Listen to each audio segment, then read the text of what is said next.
Paz do Senhor, meus irmãos, graças a Deus. Hoje, nossa lição de número 12.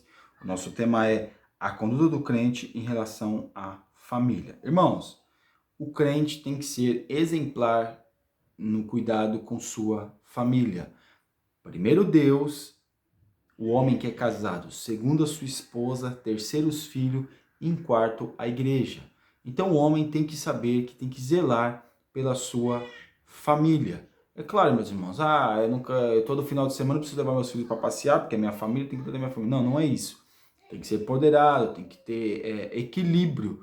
Tudo na vida tem que haver o equilíbrio. Aqui no nosso textual, em Efésios capítulo 5, versículo 31, diz assim: Por isso deixará o homem seu pai e sua mãe e se unirá à sua mulher, e serão dois numa só carne. Então o homem tem que cuidar da sua mulher. Tem um homem que é carrasco na sua casa, que é um verdadeiro demônio dentro da sua casa, e quando chegar na igreja quer pagar de bonzinho. É como aquele homem, meus irmãos, que é mundano, na rua, no bar, ele é amigo de todo mundo. Chega na igreja, ele é um carrasco com a sua família e filhos. E é assim que muitos pais crentes se comportam, infelizmente. Aqui não estamos ninguém para julgar. Aqui a questão é conscientizar. E se acontece isso, tem que sim pedir perdão para a mulher, pedir perdão para os filhos, reconciliar com a família. Porque não adianta nada a pessoa ser aquilo que ela, querer ser aquilo que ela não é. Dentro de casa é um pai terrível e fora é tudo bonzinho, tudo legal, tudo bondoso. Na igreja, a paz do Senhor. É um anjo dentro da igreja e um demônio dentro de casa. Verdade prática. Deus estabeleceu um casamento monogâmico, heterossexual e indissolúvel. Isto é, a instituição da família para a glória do nome dele. Então aqui nós sabemos que Deus instituiu o casamento monogâmico, ou seja, o homem casar com uma mulher só, e um casamento entre homem e mulher. Aí vai dizer, mas no Oriente Médio eles têm a prática de ter duas mulheres, mais mulheres. Irmãos, a cultura deles, mesmo que Jesus colocou a cultura, Abraão teve mais de uma mulher, Jacó teve mais de uma mulher, nós vemos que outros homens, Moisés teve mais do que outra mulher, os reis tiveram, principalmente Davi teve mais que uma mulher, Salomão. Nós não podemos se basear na cultura deles. Até hoje eles têm essa prática, mas tem que sustentar todas elas. Se alguma delas reclamar, assim é a cultura, se reclamar de falta de alguma coisa, esse homem está numa situação muito difícil. Mas a nossa conduta ou a nossa cultura ocidental o homem casar com apenas uma mulher. Nós não vemos nenhum país aqui do Ocidente que libera o casamento com outras mulheres. Tem pessoas que brigam judicialmente para que casar, mas isso é outra coisa, meus irmãos. Aqui é uma mulher só, é um casamento só. O apóstolo Paulo falou sobre isso no Novo Testamento. O apóstolo Paulo bateu nessa tecla, como ele escreve para os Efésios, acerca que também escreveu outras passagens, que o homem deveria casar com uma mulher. Nossa leitura bíblica em classe que está em Efésios capítulo 5, versículo 21 ao 33 e capítulo 6, do versículo 1 ao 4, diz assim: Sujeitando-vos aos outros no temor de Deus, vós mulheres, sujeitáveis-vos ao vosso marido como ao Senhor. Irmãos, aqui o apóstolo Paulo está escrevendo à igreja de Éfeso, aos Efésios, que a mulher deveria se sujeitar ao seu marido. O homem não é dono da sua mulher. O homem não é propriedade do homem a mulher. A mulher tem que se sujeitar pelo fato de ser um vaso mais fraco. Por quê? Porque hoje nem tanto, mas quem tem a autoridade fora de casa perante a sociedade para resolver problemas, para resolver questões, é o homem. E a mulher fica nos afazeres de casa, como era a conduta. Hoje não, hoje a mulher ajuda muito fora de casa, trabalha, tem os seus afazeres, tem a sua vida social fora de casa, mas aqui nós vemos que é isso. E hoje homens pensam que são donos de suas mulheres. A mulher tem que se sujeitar, a mulher tem que não sei o quê, eu sou dona da minha mulher, a mulher tem que fazer, a mulher é serviçal dele. Irmão, não existe isso. A mulher é uma ajudadora do homem. A mulher não é serviçal do homem, empregada do homem, ela é uma ajudadora. É claro, se o homem trabalhar fora de casa, a mulher estiver em casa, a mulher faz os afazeres, o homem cuida das coisas lá fora, isso sim. O que significa? Isso é uma ajuda, cada um faz uma parte, repartir as tarefas. O capítulo número 6, vós filhos, sejam obedientes aos vossos pais no Senhor, porque isto é justo. E aí vai falar dos filhos também. Os filhos, meus irmãos, tem muitos ainda que às vezes não casam, aquela coisa, tem que honrar o pai e mãe. Ah, mas eu já sou casado, tem que continuar honrando o pai e mãe, não tem jeito. Enquanto o pai e mãe estiver vivo, tem que continuar honrando. Tem muitos que batem no pai, batem na mãe. Ah, mas eu sou crente e meu pai me tira do sério. Irmãos, infelizmente, mas acontece dentro da igreja? Com certeza acredita. Com certeza acontece. Com certeza acontece. Isso é terrível. Nós temos que honrar o nosso pai e a nossa mãe, mesmo depois de casado. Aqui pode estar relacionado a coisa de solteiro, com homem, não sei o quê. Tem que ajudar em casa também. Tem que ter responsabilidade dentro de casa. A nossa introdução. Na Bíblia, o relacionamento familiar é um projeto divino que pressupõe um matrimônio monogâmico, heterossexual e indissolúvel. No modelo divino, os membros da família são iguais, porém cada um desempenha papéis diferentes.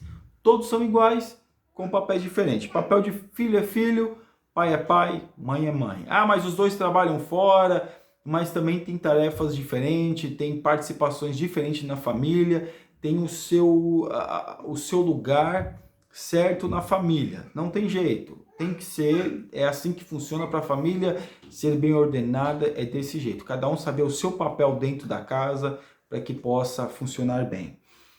A conduta do crente com o marido.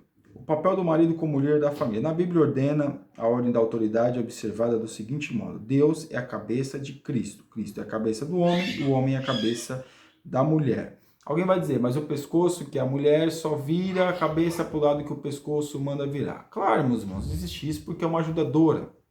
A mulher é que ajuda, a mulher é que auxilia o homem em muitas questões. Então o papel do marido é líder, não é ser frouxo.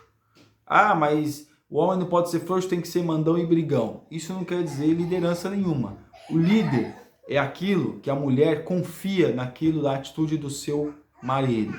Mas o marido não toma nenhuma atitude antes de pedir o auxílio e os conselhos, vamos dizer assim, da mulher. Não conselho, porque o que o marido passar, a mulher também vai passar. Mas, no caso, a conversa, no caso, o trato, o tratar, o resolver, tem que ser sempre a mulher também, tem que estar a par de toda e qualquer situação que envolva a sua família. Parte 2. O amor como elemento primordial. O marido, além de líder, deve também amar sua esposa, assim como Cristo amou a igreja. Irmãos, isso aqui é muito importante. O marido tem que amar a sua esposa. Amar a sua esposa. A sua. Não amar a mulher do próximo, mas sim amar a sua esposa. Quem ama a sua esposa não dá abertura para o inimigo, para precedentes, para o adultério. Quem ama a sua esposa, cuida bem da sua esposa, porque sabe, qualquer coisa que fizer lá fora vai tanto que cometer algum adultério, algum pecado sexual, vai tanto desagradar a Deus como a sua esposa. Então, o homem que ama a sua esposa, cuida da sua esposa, faz tudo pela sua esposa. É claro, meus irmãos, existe situações, no caso de brigas, discussões, discórdias, claro que existe, mas o homem ama a sua esposa, ele não busca subterfúgios para poder preencher aquilo que ele acha que é o seu vazio. Não, irmão, se tiver alguma coisa que é vazio, vai buscar Deus, conversa com a sua mulher, entre em conciliação com a sua mulher para poder resolver toda e qualquer situação. Parte 3. O cuidado do marido à esposa. A escritura enfatiza que a esposa é a parte do marido a declarar: quem ama a sua mulher, ama a si mesmo. É família assim, eu estou fazendo vídeo, a minha filha tá chorando, e a vida é assim, meus irmãos, não tem jeito. Então, o marido tem que ter o cuidado com a esposa. Irmãos, é claro que às vezes o cuidado com a esposa não é aquela coisa forçada, mas tem que ser uma coisa natural. O homem tem que ser o provedor, o homem tem que ter o cuidado, o homem tem que ser o líder, tem que resolver as coisas dentro de casa. Por quê? Porque, meus irmãos, a mulher gosta de homem. Um homem de verdade. Claro, não gosta de um bicho dentro de casa, um cavalo. É um homem. Um homem que saiba o seu papel, que saiba o seu lugar, que saiba da sua responsabilidade.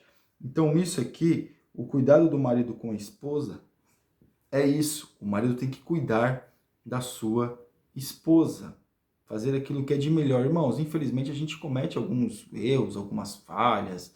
Não estou falando da questão de adultério e pecado sexual com outra alguém, não. Algumas coisas que às vezes a gente está muito preocupado, às vezes não dá a atenção que deveria dar. Falhas que acontecem, que pode acontecer, mas não uma coisa rotineira e no cotidiano. Algumas coisas podem acontecer esporadicamente, mas no dia a dia, a grosso modo falando, tem que ser o cuidado, tem que estar e pedir perdão para a mulher se for necessário, mas fazer de tudo para que o seu casamento seja feliz. Irmãos, ninguém casa para ser feliz. Todos nós casamos para fazer o outro feliz. E se o outro tiver essa consciência de que casar para fazer o outro feliz, vamos ser um casal abençoadíssimos por Deus. Parte 2. A conduta da crente como esposa. O conceito de submissão cristã. As escrituras ensinam a sujeição de uns aos outros no temor de Deus. Nossa perspectiva, alguns exemplos de submissão são apresentados das esposas aos seus maridos, dos filhos aos seus pais, dos servos aos seus senhores. Irmãos, a mulher, como eu já disse, não tem que ser serviçal de ninguém. A mulher tem que ajudar, tem que conciliar. Se a mulher estiver em casa e o marido estiver trabalhando, ela tem que saber o seu papel, cuidar dos filhos, cuidar da casa, claro, com algumas exceções, a ajuda do marido, o marido fazendo uma coisa ou outra. É claro, meus irmãos, o marido não vai chegar em casa e a mulher está de pé para cima no sofá e a casa suja, as crianças tudo sujo e ainda tem que chegar em casa, fazer janta e limpar a casa. Claro, meus irmãos, a mulher tem que saber o seu papel, a mulher tem que saber aquilo que ela está fazendo, a mulher tem que saber. E se ela não estiver trabalhando fora, tem que sim fazer as coisas em casa. Se estiver trabalhando fora, também não tem que sobrar nada tudo para ela, tem que ser tudo dividido. E não existe meu dinheiro e seu dinheiro. Eu trabalhei o meu dinheiro e você trabalha o seu dinheiro. Não, porque o que um trabalha e o que outro trabalha, o dinheiro é dos dois. Não existe meu dinheiro e seu dinheiro. Parte 2. A condição da mulher cristã. Na cultura judaica, a mulher ocupava a posição secundária e era parte da propriedade de um homem. Então, o judeu ele tinha essas duas questões. A primeira é agradecer a Deus por não nascer mulher e a segunda por não nascer samaritano. Porque a mulher desempenhava um papel ainda desempenha um papel secundário, muito secundário na sociedade ali do Oriente Médio. Porque a mulher, em algumas culturas também, que a mulher é como se fosse serviçal. A mulher se tiver dois homens conversando, ele pode mandar a mulher calar a boca, no meio de todo mundo. Não tem. E a cultura aprova isso. Né? A cultura da época de Jesus também era uma cultura preconceituosa, porque quando levaram a mulher que cometeu adultério, por que não levaram o homem também? Levaram só a mulher. Então nós vemos que existe esse preconceito. Esse preconceito ele é um preconceito visível. Ainda hoje, ali naquelas partes ali do Oriente Médio. Ali no Oriente Médio existe isso. E a mulher sim é discriminada. A mulher ocupava um espaço ainda mais difícil em toda a sociedade mundial, só que depois das guerras a mulher ajudou muito e tal, teve alguns espaços, e aí a mulher hoje pode trabalhar, tem mais liderança na sociedade. Mas ainda no Oriente Médio existe muito preconceito contra a mulher. Parte 3. A reverência devida ao marido. O amor do marido para com a esposa deve ser altruísta. Esse amor serve ao propósito divino de capacitar a esposa a ser recíproca ao marido. O homem que assim se porta coopera para que a esposa o reverencie. Ou seja, a mulher tem que ser referência para o marido e a mulher tem que reverenciar o marido. A mulher tem que reverenciar o marido e o marido reverenciar a mulher. Em nenhum momento, meus irmãos, a mulher tem que ficar denegrindo a imagem do marido para as suas colegas e no meio ainda do marido. Quando o marido estiver próximo, não tem que existir briguinhas nem farpas trocadas quando estiver pessoas próximas. Se tiver alguma coisa para resolver, resolvam os dois. Sem os filhos estarem perto, resolvam os dois, conversando civilizadamente e resolvendo toda e qualquer questão.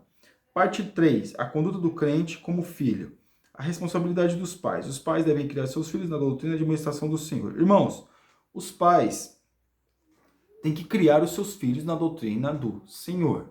Tem que ensinar, tem que fazer tudo aquilo que foi possível. Mas se um filho não quiser, é um direito que ele tem. Se o filho não quiser o evangelho, se o filho não quiser servir a Deus, é o direito que ele tem. Porém, o pai e a mãe, os pais, têm que dar total, principalmente exemplo para o filho, ou para os filhos, acerca de uma vida cristã abençoada, acerca de uma vida cristã na presença de Deus.